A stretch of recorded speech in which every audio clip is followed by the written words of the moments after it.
Olá, amigos. Vamos começar agora a aula do período regencial, a terceira aula, falando das principais rebeliões desse período.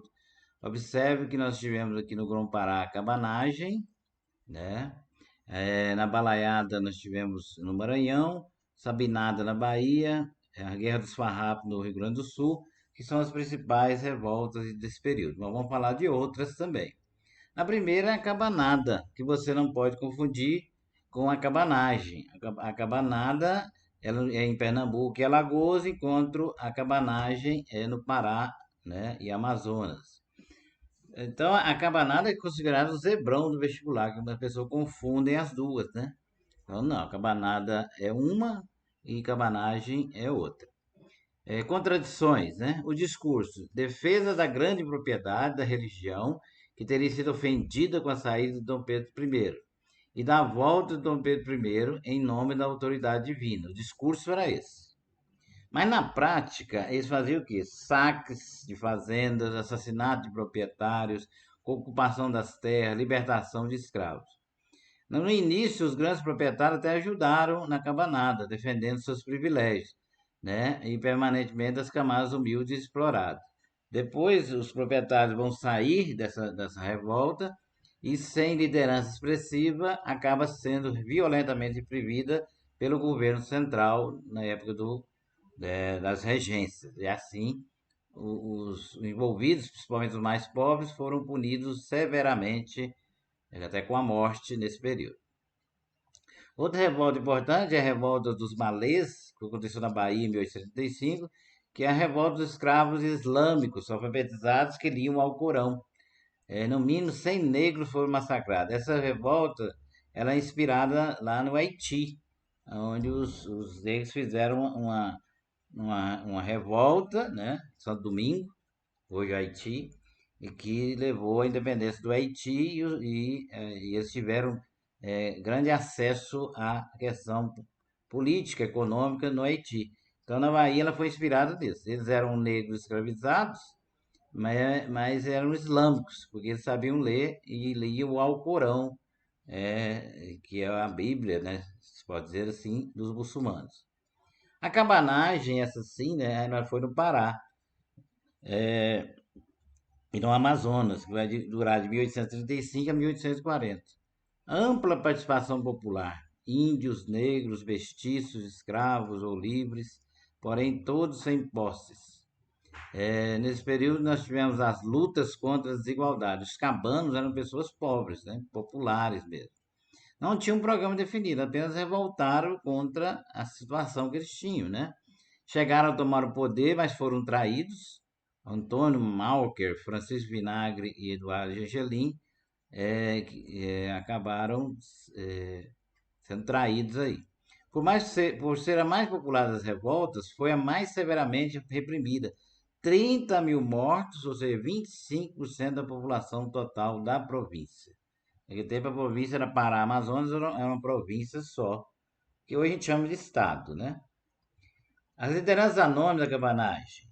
Domingos Onça, Mãe da Chuva, João do Mato, Sapateiro, Remeiro, Gigante do Fumo, Piroca Cana, Chico Viado, Pepira, Zefa do Cima, Zefa de Baixo, Zefa de Cima e Zefa de Baixo, Maria da Bunda, etc. É o nome desse pessoal. Aqui as cabanas deles, né?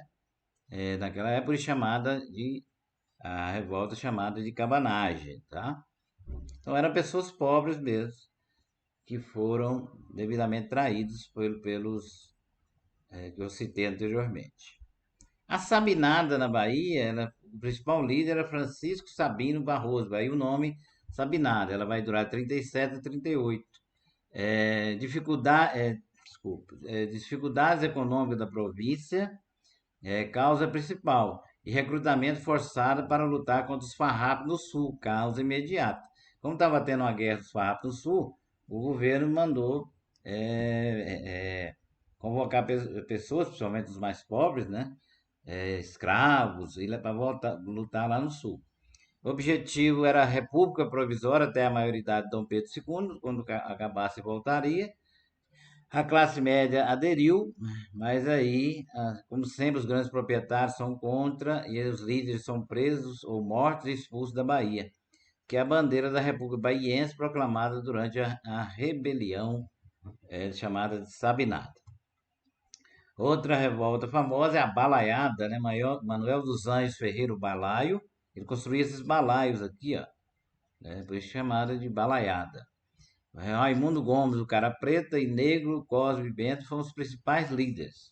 Quais são as causas? Pobreza generalizada lá no Maranhão, concorrência com algodão dos Estados Unidos, privilégios dos latifundiários e comerciantes portugueses. Aliás, o Nordeste sempre foi relegado ao segundo plano. Até hoje a pobreza é muito grande no Nordeste, porque tudo se faz para o Centro-Sul, né? Desunião entre os participantes, né? Pobreza generalizada, concorrência com o algodão dos Estados Unidos, desculpe, privilégios latifundiários e comerciantes portugueses, e vinganças pessoais sem projeto político. Os participantes eram muito desunidos, né? E quando há desunião, a parte externa acaba ganhando a luta.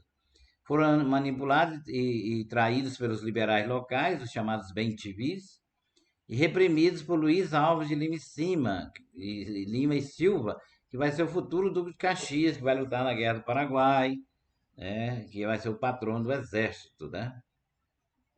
A Revolução Farroupilha, que vai acontecer no Rio Grande do Sul, ela eu chamei chamada de Guerra dos Farrapos. Ela acontece em 1835 e só vai terminar no governo de Dom Pedro II, né? A mais elitista, não era de pobre essa não, era a mais elitista e longa das revoltas. Tem uma série da Globo chamada Casa das Sete Mulheres que retrata essa Revolução Farroupilha. Se alguém tiver a oportunidade de assistir, chama Casa das Sete Mulheres. Principais lideranças eram os estancieiros, que eram grandes proprietários, e Bento Gonçalves era o maior líder. Tá? Aqui está o quadro de Bento Gonçalves. Davi Canabarro e Giuseppe Garibaldi, que veio para lutar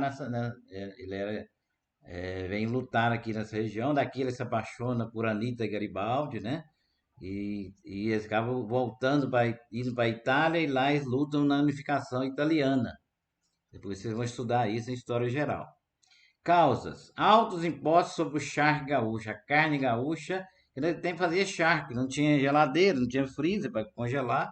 As carnes eram salgadas, prensadas e depois revendidas, né, para os outros lugares. A carne naquela época era dessa maneira. Então, enquanto eles importavam charque da Argentina e do Uruguai com impostos baratinhos, o charque produzido lá no Rio Grande do Sul era taxado com taxas tal de impostos. Então, eles queriam a independência do Rio Grande do Sul para poder eles mesmos produzir sua política econômica. Aí, a nomeação do presidente da província, governador pelo Rio de Janeiro, foi também uma coisa que revoltou eles. Eles queriam escolher o seu próprio presidente de província, que era contrário aos interesses dos gaúchos, né? Aí eles fazem o quê? Reúnem, revoltam, fazem a proclamação da República do Piratini, ou República Rio-Grandense, a partir de 1835, e da República Juliana, em Santa Catarina, de julho a novembro de 1939, que é a bandeira dos farrapos, que é a bandeira da República Juliana, que Garibaldi, que lutou a favor dos farrapos, né? A experiência de combate, guerras fronteiriças e recursos econômicos para manter a guerra. A elite provincial apostou tudo que tinha para poder se libertar do Brasil, né? Não houve unanimidade. Porto Alegre, por exemplo, que é a capital, apoiou o governo central, bem como as áreas de colonização germânica ou ligadas ao comércio com a capital. Aqueles que tinham interesses com o Rio de Janeiro acabaram fazendo isso, né? Brasão de Porto Alegre, o termo leal e valerosa, referência ao apoio prestado pela cidade ao governo central do Rio de Janeiro. Então, Porto Alegre trai o movimento, né? Um acordo, né, ela acaba em 1845, bem, já no governo de Dom Pedro II, a chamada Paz do Ponte Verde, anistia dos envolvidos gaúchos, né, quer dizer, eles foram anistiados, não foram presos, mas anistiados, incorporação dos farrapos no Exército Nacional, permissão para escolher o presidente da província, eles ganharam, né? devolução de terras confiscadas na guerra, outra coisa positiva, proteção aos charcos gaúchos da concorrência externa, que eles mais queriam é isso, proteger para que não concorresse o argentino com o uruguaio com o charque do Rio Grande do Sul. E a libertação dos escravos envolvidos, né? Essa libertação aí é entre aspas, eles prometeram aos escravos que se eles lutassem na guerra, eles alcançariam a chamada alforria. Só que a alforria deles foi ao contrário, eles acabaram morrendo, né? Porque eles eram o pelotão da frente, então matavam eles tudo, né? Então a alforria deles foi a vida eterna, né? A traição aos negros em 1844 matou praticamente quase a grande maioria dos negros que estavam lutando essa revolta. E assim nós terminamos as revoltas do período inicial, e numa próxima aula a gente se encontra, tá?